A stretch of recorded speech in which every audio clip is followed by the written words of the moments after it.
Good morning, everyone. I hope you're all doing well, and welcome to a film that I've been waiting to make for 2 years. The Sunbelt Ag Expo was canceled in 2020 for reasons which I won't say, but you can probably guess. This video is going to be an overview of some of the equipment there, but I'm calling it equipment highlights. I went with a school group this year, so I only had about 3 or 4 hours to film instead of the whole day like I would normally. And if I featured every last piece of equipment, this video would be about 7 years long. So for the sake of your time and mine, we'll be looking at just the equipment highlights. So I apologize in advance if there's something particular that you wanted to see that I missed. All this being said though, thank you very much for watching and enjoy. Following tradition, our first stop of the day is at Branson Tractors.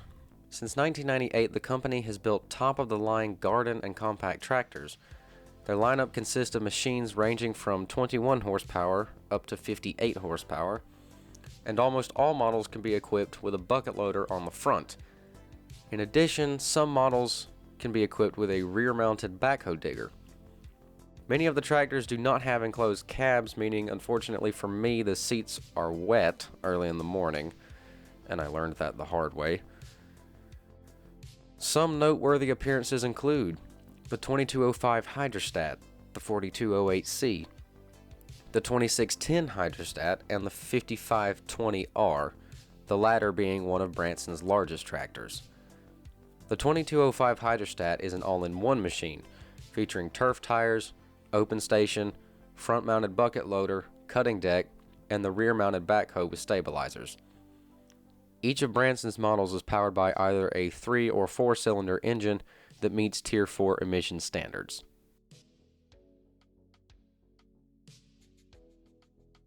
It appears red is a popular color among compact tractor brands because our next stop is Mahindra. Mahindra featured an impressive lineup of tractors, ranging from 19 horsepower all the way to 120 horsepower. Like Branson, many of Mahindra's tractors can be equipped with front bucket loaders or rear-mounted backhoe diggers. Their smallest model, the E-Max S, also features a cutting deck. Some other models featured at this year's Expo include the 4550, the 5145, the 1626BH, and the 1635. Tractors are not the only thing Mahindra has to offer though. The company also has an array of ATVs, as well as various tractor implements, including snow kits.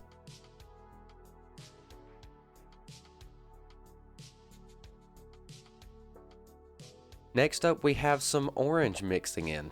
Kioti is a South Korean company that launched its American tractor line in 1986 and ever since has been striving to make a name for itself in the world of small and mid-sized tractors.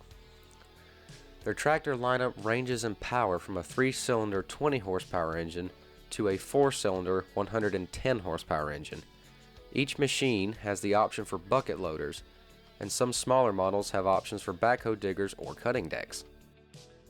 Some of the models featured here include the RX 7320, PX 1153, NX 5510, and CX 2510, just to name a few. Not wanting to be a company known for missing opportunities, Kioti prides itself in having a robust line of ATVs, UTVs, and zero-turn lawnmowers, as well as a high-end variety of implements.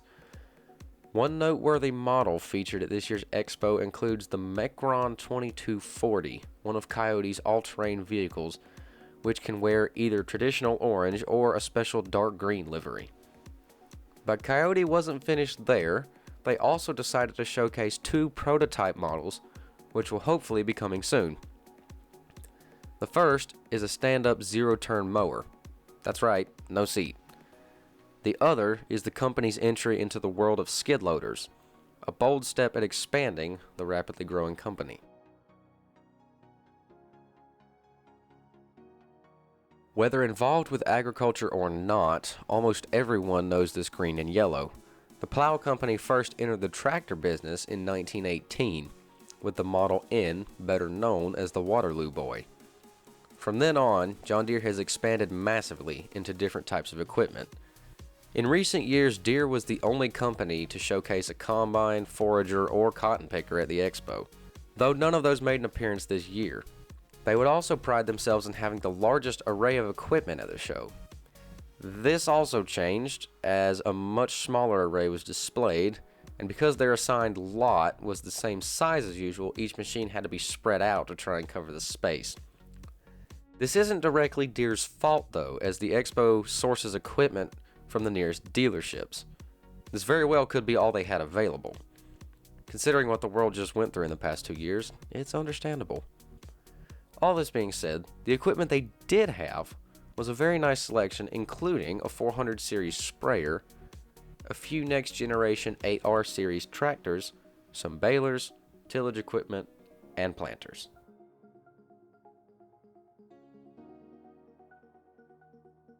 As usual, JCB had a very small exhibit this year, but I couldn't miss showing you this 4000 series Fast Track. JCB prides itself in having the fastest road legal tractor in the world. And I even met a nice man from the UK who talked with me more in depth about the tractor. He politely declined my offer for an interview.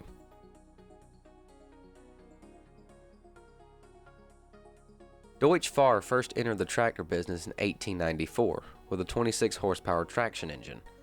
The German company is a well-renowned brand in Europe, but it was only in 2018 that they first made an appearance at the Sunbelt Ag Expo. Since then, Deutz-Fahr has been attempting to set a permanent foothold in the American South, though the effectiveness of this gamble is questionable. Even so, this hasn't stopped them from trying, which of course is commendable. German engineering has already proven itself in the automotive industry, so where they can go in agriculture is anyone's guess. Some noteworthy models from this year's show include the 5080.4 DF, the 6215 Agrotron, and the 7250 Agrotron TTV, one of the company's larger tractors. Deutz-Fahr's tractor lineup ranges from 40 horsepower all the way up to 440 horsepower in a selection of 3, 4, and 6-cylinder engines. The company also produces a line of combines, but these have yet to make an appearance at the Expo. Unfortunately, due to time, I couldn't stay very long at Kubota, but very quickly I did want to show you the largest model they featured at the Expo this year, the M8-201, which can muscle right at 200 horsepower.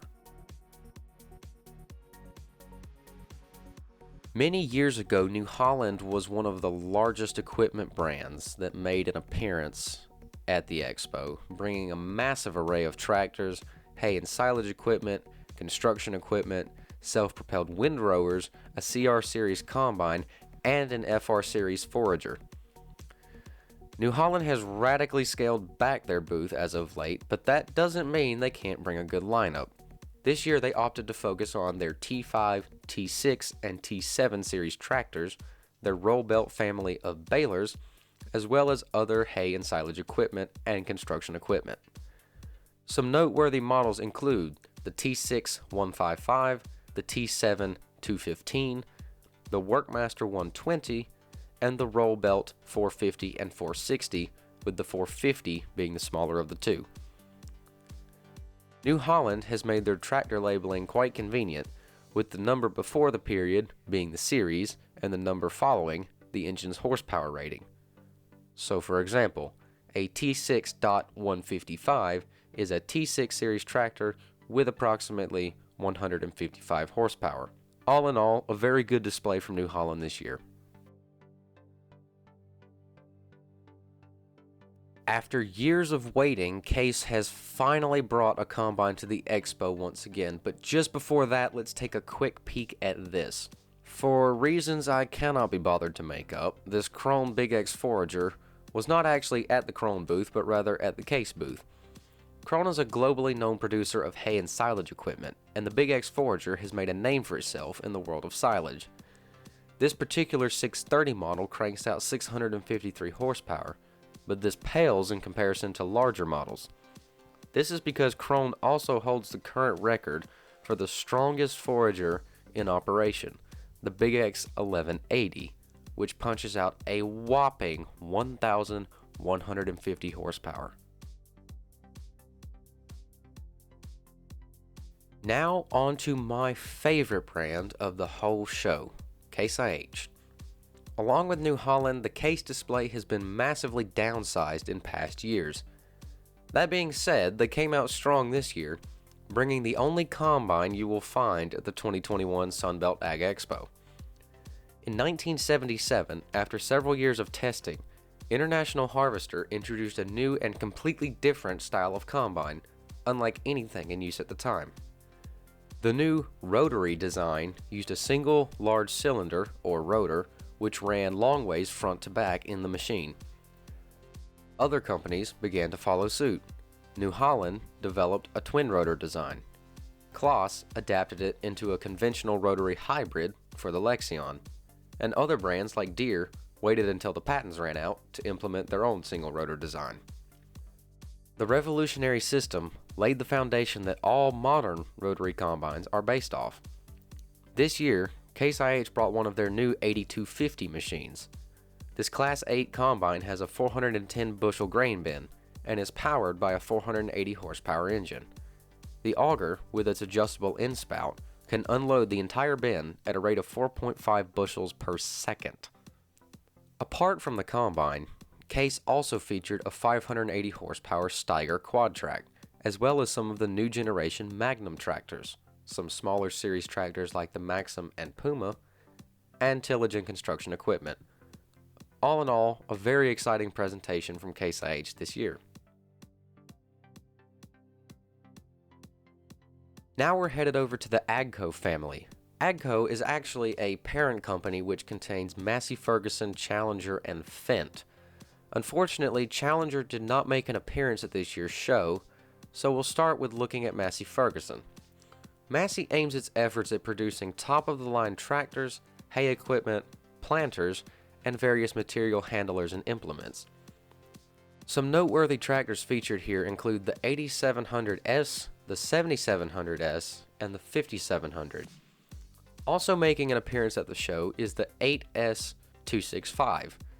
The new 8S and 5S make up the company's brand new tractor line. Key updates to this series include a new drivetrain, 10% reduction in fuel consumption, redistribution of weight, updated systems, restyled bodywork, and a refurbished and modernized cab. Apart from tractors, Massey also showcased several balers and different hay pieces. One specific baler to be mentioned is the 1745D round baler, one of the Heston family baler kits featured at the show, which are manufactured by Massey Ferguson.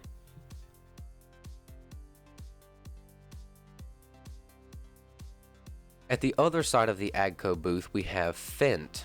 Fendt made their first appearance at the Sunbelt Ag Expo in 2019.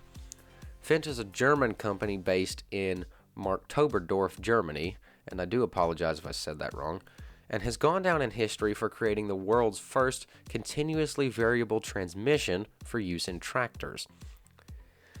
Named the Vario, the transmission was unveiled on the 926 tractor at Agritechnica in 1995 and implemented to all Fendt tractors from 1995 on. Similar to what International Harvester did with rotary combines, Fendt laid the groundwork for other brands worldwide to begin creating their own CVTs. In 2019, Fendt began adapting the new body styling from their 1100 series tractors onto the 900 series, as well as a few others. The Fendt display at this year's Expo includes the Vario 722, 516, and 936 tractors, as well as the Rogator 937H sprayer. The Rogator's height alone is worth attention. For a reference, I am a 6-foot-tall human, and I can walk without obstruction underneath it. The 937H's fertilizer bin is also on the large side, holding up to 1,300 gallons of liquid fertilizer.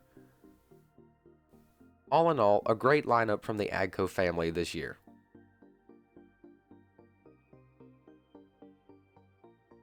In years past, Claas opted to fly mostly under the radar at the Expo. They would only bring one Lexion, or maybe one Jaguar, and the equipment was always locked up tight. In 2019, however, Claas relocated in the show and began opening up their equipment. Their array has also grown, being even larger in 2021. Upon arriving, a 920 Axion tractor greeted me. The Axion family contains two lines, the 800 series and the 900 series. The 920 model is the smallest in the 900 series, but make no mistake, there's nothing small about it, as it can muscle up to 316 horsepower.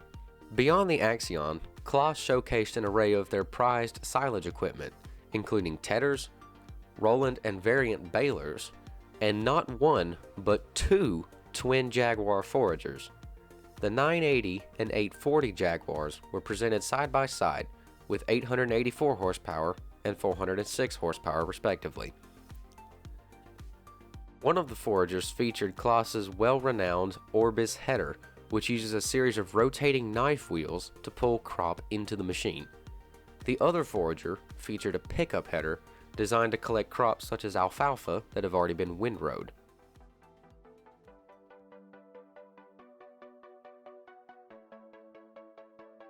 All in all, I would say, as far as equipment goes, it was a very good year for the Sunbelt Ag Expo. If there was something you wanted to see that I missed, I do of course apologize. Like I said, I was on a bit of a tight schedule, so I only had a certain amount of time I could spend with each brand. And I do regret that I couldn't film more at Kubota, but it is what it is. That being said, I do hope you enjoyed this as much as I did making it. I hope all of you have a fantastic day, and I will see you next time. Take care.